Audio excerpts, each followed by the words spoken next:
All right, 50 kilovolt RPS, some additional items to try and take a appreciation of what's going on in the circuit from have been added to the system.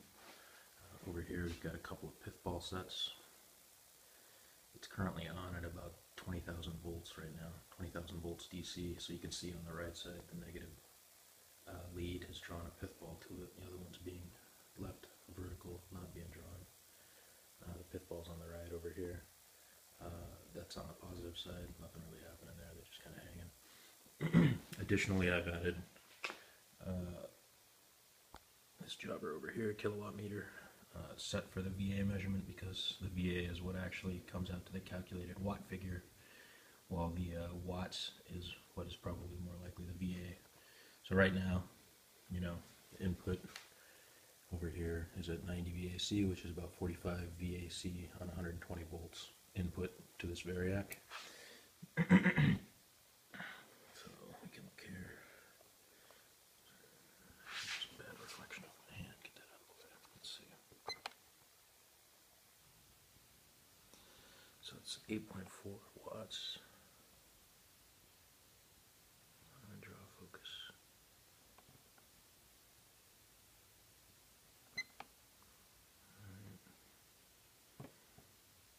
0.007 amps, 8.4 watts, 8.8 VA. So right now those are in agreement.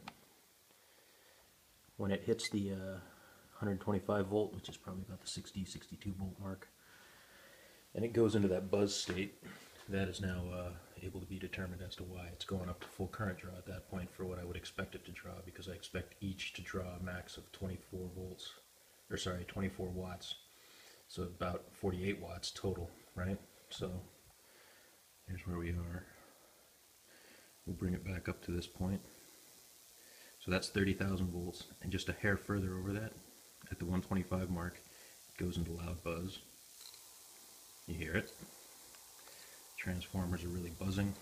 And at this point, what do we got? That's really hard to see.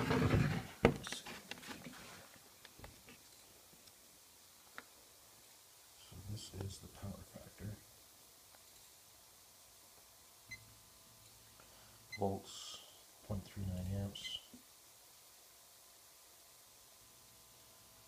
That's the watt, which I think is actually the VA, because the VA is closer to the truth, which is 47 watts.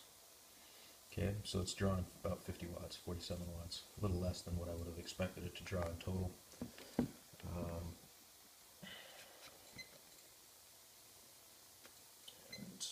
And it's running at the regular mains frequency, 60 hertz. So 46 watts, 27 VA. So this is where it's kind of an interesting thing, because it's kind of a Bedini type function, right? It's got kilovolts DC that are off the chart over here. Let's see if I can get this to focus a little bit.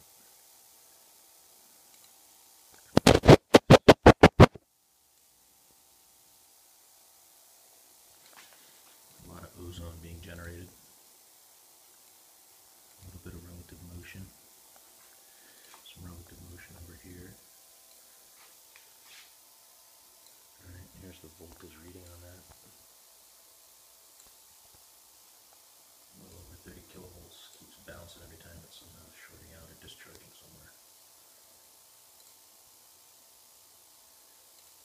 Sounds like that is relative to one of the capacitors on the right side. It sounds like it's one of these guys here. One of these four.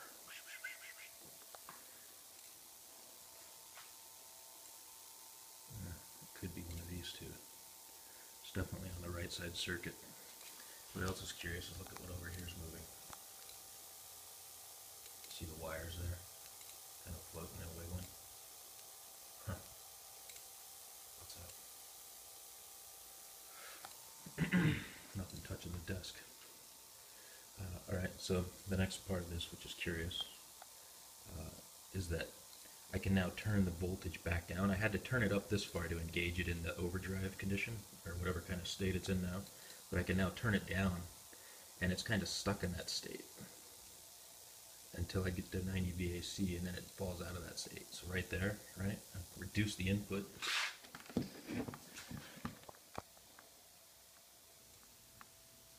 It's measuring 24 watts, 0.25 amps, at 117.5 volts. So just do the math for the actual watts, right, which would be closer to actually what the VA lists here. Oh, it just fell out. You heard it, right? It clicked out. It went quieter. Dropped back down to 9 watts input. So until we get it up to that 60 VAC, 65 VAC mark to push it into that overdriven state, it's only drawn like 10 watts. And then it clicks into that state. Right, that's in the state. Back it back down. Alright, so it's in the state, back down a little bit, 90. So you can get it into the state at about 48 watts, but we can reduce it to about 32 watts.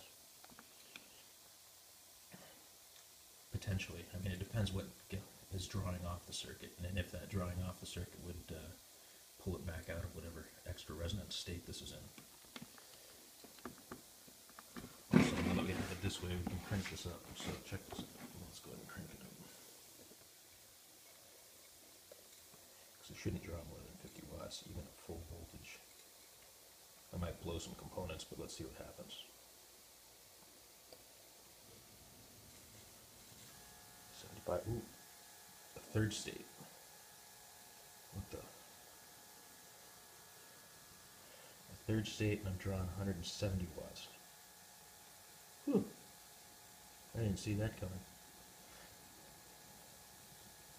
The transformers are rated 250 VA. So I assume if I would exceed that, oh look, as I reduce it, it stays in its higher state. What the weirdness? Let's reduce back down to almost the 125 mark, which is where it gets into the second state. And now we're drawing about 100 VA, 107 watts, 108 watts. Look at the pith balls. On the negative side, the pith balls have decided to suck the negative, so they're both over there touching the negative. On the positive side, the pith balls have been pushed away from the positive source and are sucking the pole, their own pole, most likely because it's all become positive, but there's still a positive disparity between the positivity of the pith balls and the positivity of that conductive brass, I assume it's brass, stand for the pith. Interesting. And we'll leave it off. Alright. Shut it back down. At 0 in, it's still drawing like